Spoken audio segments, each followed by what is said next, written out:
So here we go then with round 6 of Beat the Manager. After a flying start where Lee Allenson raced into a 3-0 lead, it's all gone a bit pear-shaped. Jonathan North brought it back to 3-2. So today we welcome Eddie Oshodi. Eddie, how are you? Good, thank you. Excellent. What do you do for a job? What have you been doing during this lockdown period?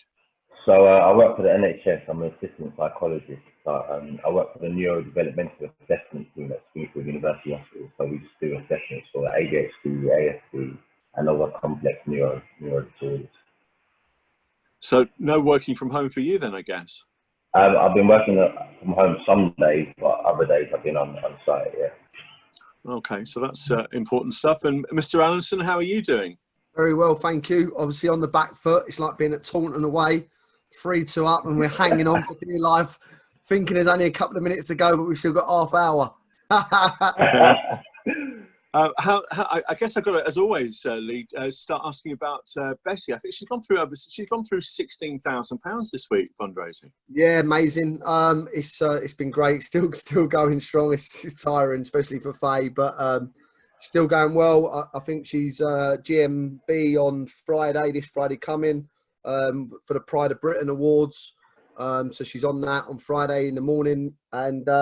No, we just keep going and trying to raise as much as we can, and when we feel that we're at an end, we'll finish it. But at the moment, she's still going strong. And how many shirts have you got in your house now from all the different clubs? Yeah, to be fair, we're running low. We could do with a few more being sent. I think she's done 53 days now, so we've still got about 5 or 6 to wear, but we are running a little bit short. Okay, and from your perspective, you know, things hopefully looking a little bit brighter in the outside world. Kind of thoughts of when you think we might be starting to play football again? Yeah, I mean, we're hearing, obviously, I think the conference had a meeting and they're looking at sort of middle of September. So we'll be looking maybe a week after that, maybe a week, same week. It's just a sit and wait. I think what I'll probably do is get the boys in once a week in July, and then obviously ramp it up from August. I don't want to come in now and overtrain. It's just ridiculous, you know, see clubs starting pre-season now. And I just feel that, you know, it's going to be a long, hard slug, especially if we do start in sort of October time. It's going to be a lot of heavy pitches, so we're not going to want to burn the boys out too early. So it's really important that we get the pre-season right, because it's going to be a little bit different this year. But really excited. I just can't wait to get back, to be honest. I'm missing the boys, and this gives you a little bit of sanity on a Saturday, seeing 1 or 2 little faces. But, you know, listen, I said to you from day one, I think we've got a really exciting squad there. You know, with the players that we've got, we're going to have a really good go this year and try and do well. Excellent. Well, having a really good go and trying to do well, can you get to 4-2? That's what I need to do. Eddie, he's not getting the 4-2. Good man, Eddie. Good man. That's what I like to hear. So, Luke, we're going to start with you. I think I've made your questions, well, a little bit too hard the last couple of weeks. Very hard, mate. Yeah. No, Steve. No. Huh? No. Can you, if you've got any questions, can you ask me how many times Eddie Oshodi's retired? We've got a couple of questions about Eddie Oshodi. So hopefully you've done a bit of homework, Lee, because if you have, you've got a chance of winning, and if you haven't, you're going to be in trouble again. All right, so here we go then. Question 1 to Lee Allenson, and this is about your favourite pro football team, Man United. So no excuses, Lee. How many titles did Jose Mourinho win in his time at Old Trafford? How easy is that? 2. What were they? League Cup, UEFA Cup. Well, that's kind of sort of right, but it was 3 because he won the Community Shield. That don't count. That's 1 point to me. No, how many titles? He won 3 and you said 2. No points, Mr. Allenson. No points. The dog ain't happy with you. Is that right? Hey, Ben, is it right, mate? All right. So, Eddie, chance now for you to go 1 up. So, can you name 3? I think you are an Arsenal fan, Eddie. So, can you name football? He does know about football. Can you? We'll find out in the next few minutes. So, Eddie, can you name 3 of the 5 players who have played for both Arsenal and Liverpool in the Premier League? Oh, that's a tough one. Well, so I'm only looking for 3 of the 5. Fowler, Owen. We're going to have to start with more recent times. Obviously, you've got the Ox there. So, Oxley, yeah. Oxlade-Chamberlain, yeah. Walcott. One of my favourite players, Nicholas Anelka. Nicholas Anelka, yeah. I just need one more. And, you know, a CD like myself, Colo Touré. Colo Touré. Oh, Eddie, you are on fire. You've got well done. Hey, what's going on here? I can't believe you're losing again, Lee. Not happy. I can tell. Have you got the? I can see the trophy there by your windowsill, which isn't going to be staying with you by the look of it. Right, question 2 for Lee. Really Are you ready, Lee? Yeah. Right. How many different levels has Eddie played for England? He's played for England at different ones. How many? And what were they? He's not going to get this. Well, let's hope not. I'm going to say...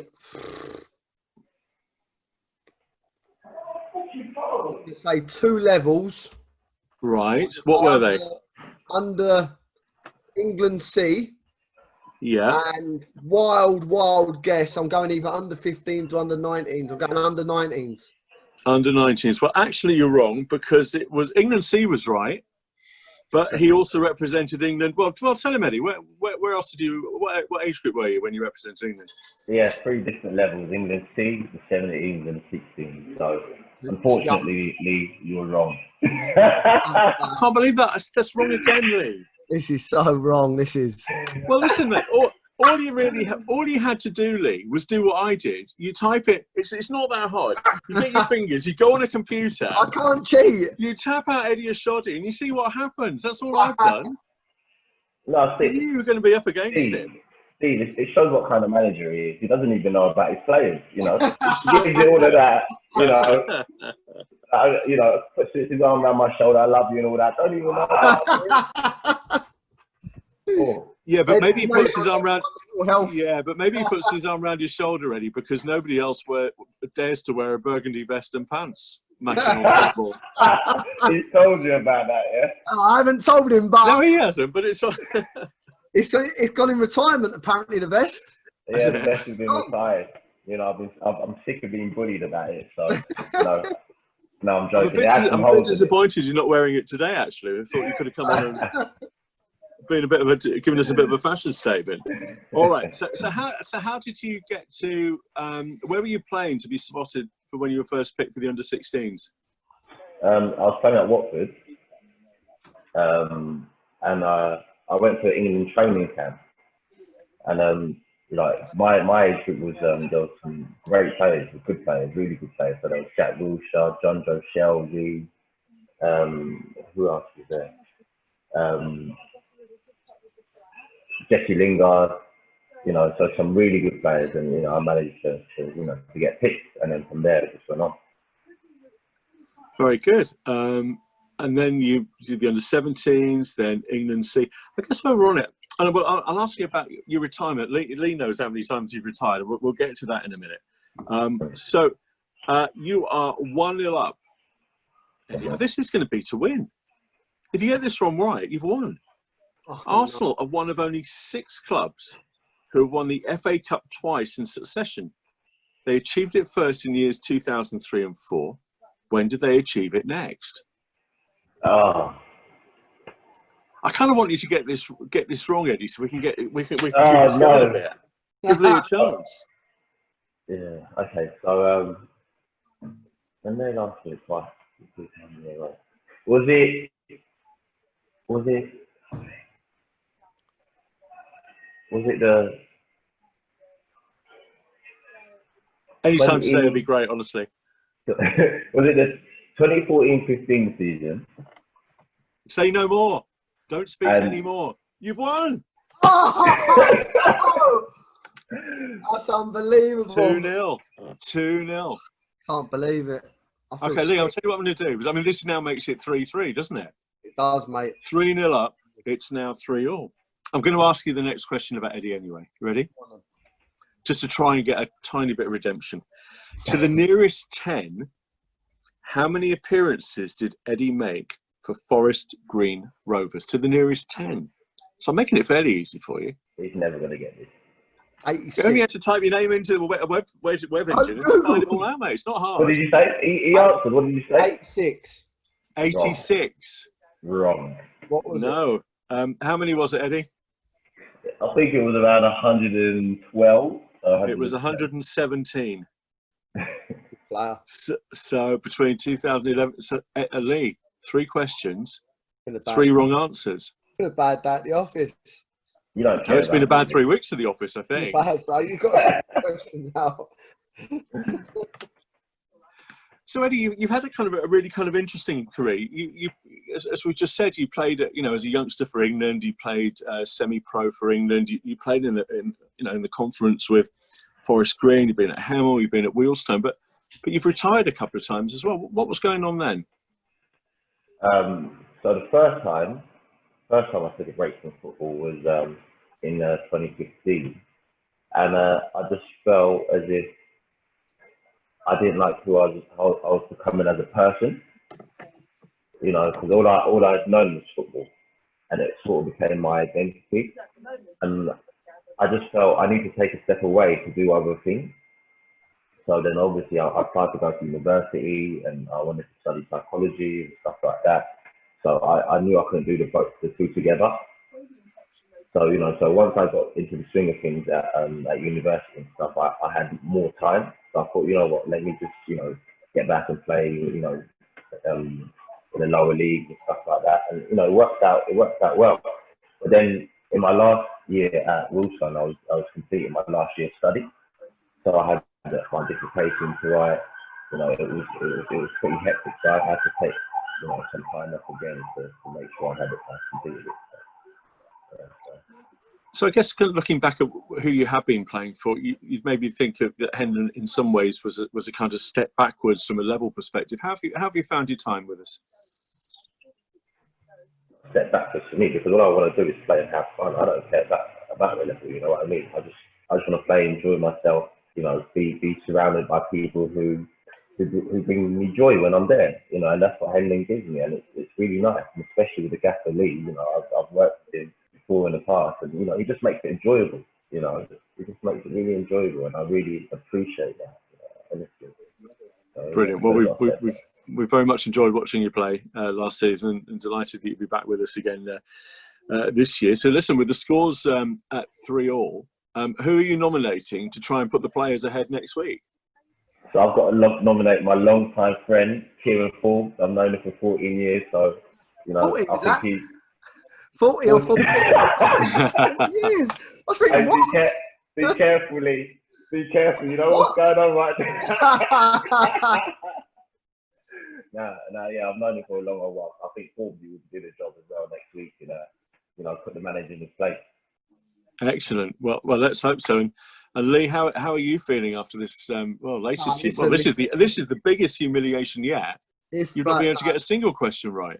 No, obviously losing is disappointing, but I have to say, if there's anyone to lose to by that margin, it'd be Eddie. Like he's just a great human being and a great person to have in your life. And I think you sometimes go in football and you make people and you make acquaintances and you make friends and I like to think of Eddie will be a long-term friend. We've kept in touch ever since St Albans. I still say to this day, worst thing we never done was re-signing at St Albans. I think we would have gone up that year if we did.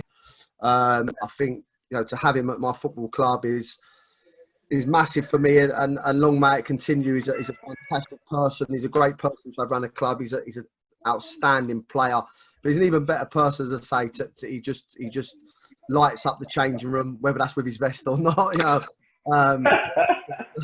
He's just a great character. I said the other day he FaceTimed me just to see how he was the other day, and got off the phone to me and Faye both said it just makes you feel good. And he's just a great lad, and as I say, I feel very, very privileged to know him and lucky to have him. And I think if you knew what Eddie had been through in his last probably 10 years and where he is today, he's in a fantastic place. Great player, great person, and delighted to have him at the club for hopefully he won't retire next year and we'll have him for a few more years. But, no, hopefully we can yeah, my word. All right. Well, Well done, Eddie. We're Well done, all, Ed. other than Lee, the rest of us are absolutely delighted that you've completely wiped the floor with him. So good on you. So congratulations. We'll look forward to Well done, Kieran Eddie. Forbes next week. So Eddie, thank you very much. Oh yeah, he gets a trophy. Of course, he's going to get the trophy. I'm hanging on for dear life. I'm struggling. Clearly. I'm struggling. I'm coming to your house to grab that trophy. Forbesy don't know nothing. I see Forbesy the other day. He don't know nothing, honestly. Forbesy don't. I'll beat Forbesy next week. No problem at all. Hang on. I'm just writing this down, Lee, because I'd I hate to will misquote beat you. Forbesy next week. Lee Allenson says he don't know nothing. And I will beat him next week if your questions are honest and true. What was the matter with the questions this week? I've given you a question about your own team you got wrong. You've got to like say to the nearest. Name 2 of the 3. There were only 3. Eddie's put. How's Eddie know about Liverpool and Arsenal players? He's always been a sore loser. Lee's always been a sore loser. Always been a sore loser. He can't take losing, and that's the thing the manager brings to the team. Like we can't stand losing as well, because we know we're going to get a bollocking in the change room. Very true, mate. Very true. Oh dear. Well, listen, Eddie. Thanks once again, Lee. Before you go and go with your tail between your legs, you've got the May Super Snowball lottery results to give us. So you're going to make a couple of people happy. Yeah, sure have, mate. I'm just going to get it up. So we got first prize 228 or £228. Ball number 121, and it's John Melnick. John Melnick's winner. Well done, John. Congratulations. Second prize, £114. It's ball number 178, and it's Lee Mariner. Lee Mariner. Well done, guys. Well done. Okay, so there's some money coming their way for both of them. Lee, thank you very much. It's always a pleasure to see you. It's always better. I think what you need to do next week is you need to get Luca hiding under the duvet again for you to give you a chance of winning. Not me dog. Luca instead. Listen, good to see you. You take care. We'll see you again next week. Before you go, can I just give a big shout out to Betty Allington? She's doing something incredible, literally. For a girl who's, she's 6 now, isn't she, Lee? She's 5, mate. Five, and she's cycling a mile a day. Big credit. Thank you, mate. Appreciate it. Top man. Great stuff. Listen, guys, have a good week. Be safe. Lee, see you next week. Thank you very much. Thank you. Well done, Ed.